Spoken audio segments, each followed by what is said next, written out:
Welcome back. The Jewish Community Center has announced the honorees for the 13th annual New Mexico Humanitarian Awards.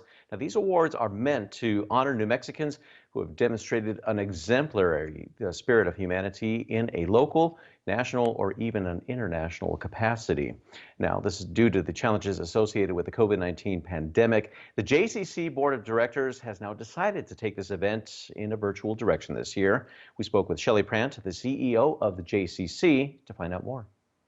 Joining us this morning, we have Shelly Prant and Ron Segel, the Jewish Community Center of Greater Albuquerque. Good morning.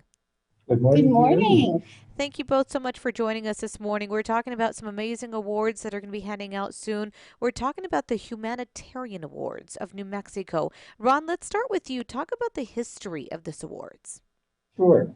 This goes back to 2007 when we began working with community partners to create the New Mexico Humanitarian Awards. The purpose was to honor fellow New Mexicans who have demonstrated exemplary spirit of humanity in local or national or an international capacity.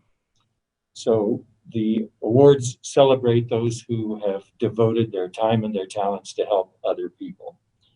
Since 2008, which was the first time we made the awards, we've been privileged to bestow 55 awards on individuals and organizations who met the criteria for those awards in a wide array of community activities.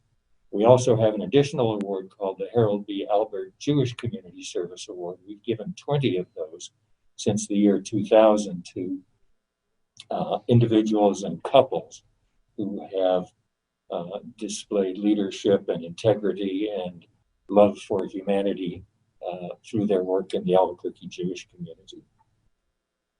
Now, obviously, these awards are given to people who've gone above and beyond to make sure that other people in the community are taken care of.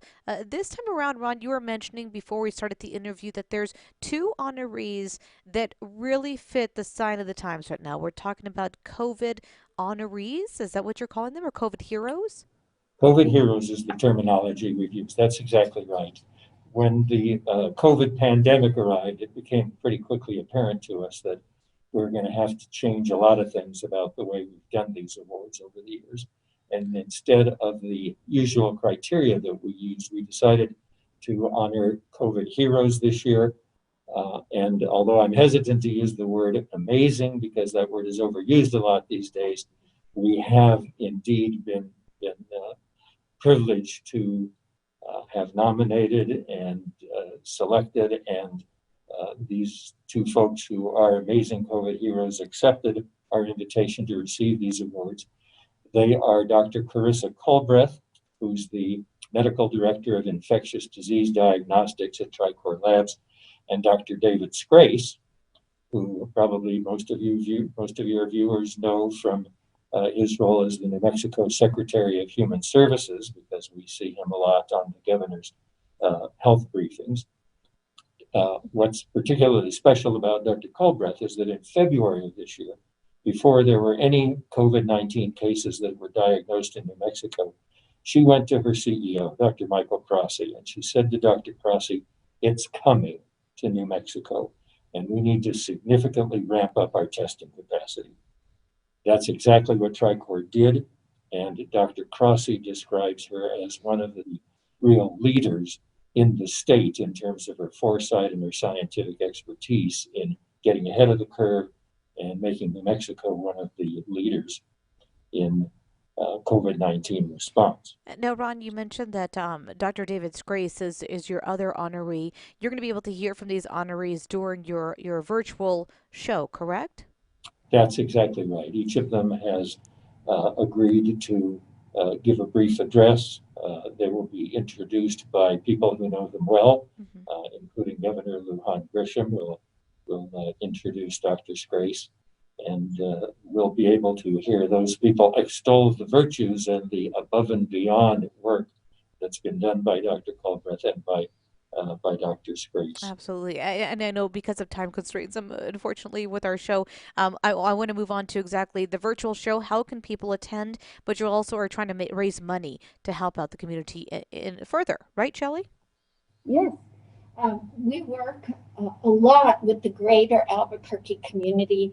We have several partners, and one of our major partners that we work with is Hopeworks, and we provide meals at their kitchen every month. And we also do other projects with them as far as getting kitchen supplies and furniture for the housing of people. In this event, since they are a very important partner and have a big impact on the city, we are going to donate a portion of the ticket sales to purchase meals for those in need through the Hopeworks program. So we're very happy to have that opportunity, and it goes along with our efforts as a JCC to impact the community in very positive ways.